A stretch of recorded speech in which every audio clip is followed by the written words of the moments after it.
Evening all, hope everyone's well. Just down the speed shop. Been out today on the A2 bikes, just getting the posties ready for tomorrow.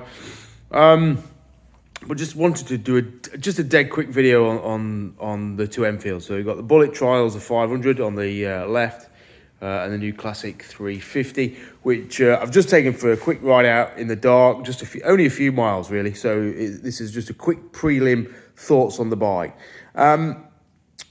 What I kind of noticed the most is that is lighter in feel than that.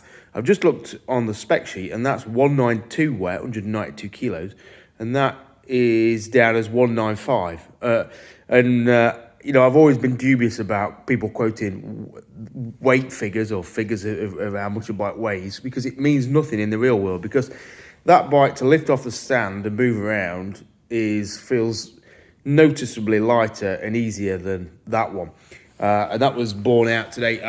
One of the customers today, a lady called Liz, top side of 60. I don't want to guess her age exactly, but certainly a more mature lady, not tall. She got on the Bullet 500 trials and thought it's a little bit too big for her, a bit too heavy off the stand.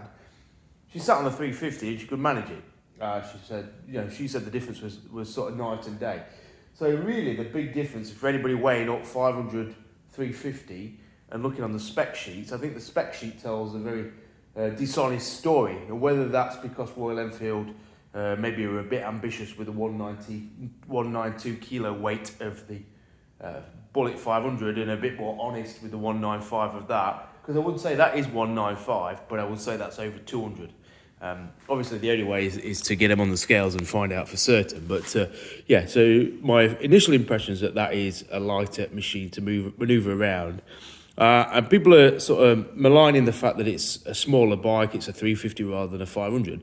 But that reduction in weight, or at least the perception of reduction in weight, I think will mean that that's more accessible for more riders and therefore is a better bike in many ways. Also, in terms of power, it's 20 brake horsepower versus 27 brake horsepower. That's still being run in, so obviously being very gentle with it. But that's got 20 modern brake horsepower, whereas that feels to have 27 old-fashioned brake horsepower. And so I think just my seat of the pants initial reaction is that the 20 brake horsepower of that is going to feel just as strong as the 27 brake horsepower of that. And it's probably going to be a little bit more willing, certainly smoother, and you can feel it. Everything's just got a nice and more modern feel to it. Gear change, clutch, brake feel, steering. It's just a modern. That is certainly a modern interpretation of that, which obviously was the intention. But I don't think the 350 will lose out in really any way to the 500. Certainly in terms of performance.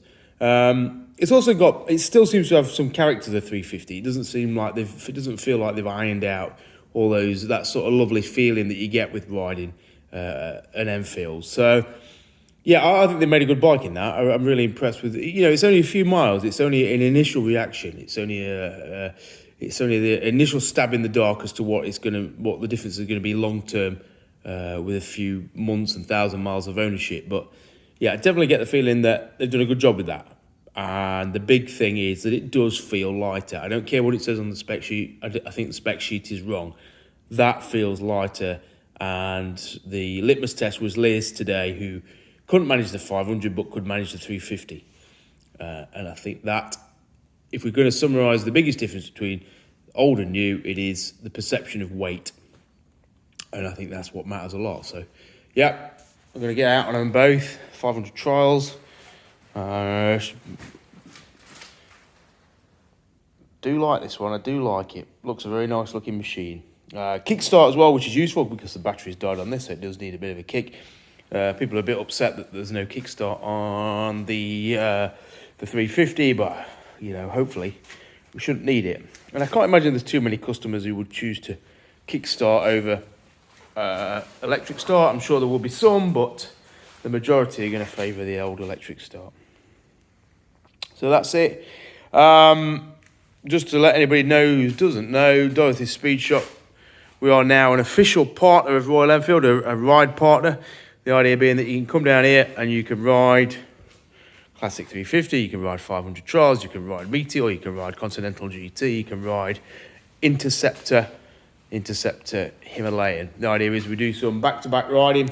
We've got a mixture of tours. Got some over Dartmoor, some over Exmoor, an overnighter down to Land's End, and I think the jewel in the crown is going to be the military tours, because unbeknown to pretty much everyone, North Devon was really much the practice zone for D-Day. The more we research it, the more little gems we unearth about what happened here, what took place here, the testing of sort of secret weaponry and things like that. So yeah, so the Enfields are going to be used on that. So people come down, we go out on the Enfields, you can swap around, ride the different bikes, and we meander around North Devon, Exmoor, Dartmoor, down to Land's End. So that's it, Dorothy Speed Shop. Or we can obviously come, we won't go down that track on the Continental GT, a little bit mucky. All right, cheers, bye.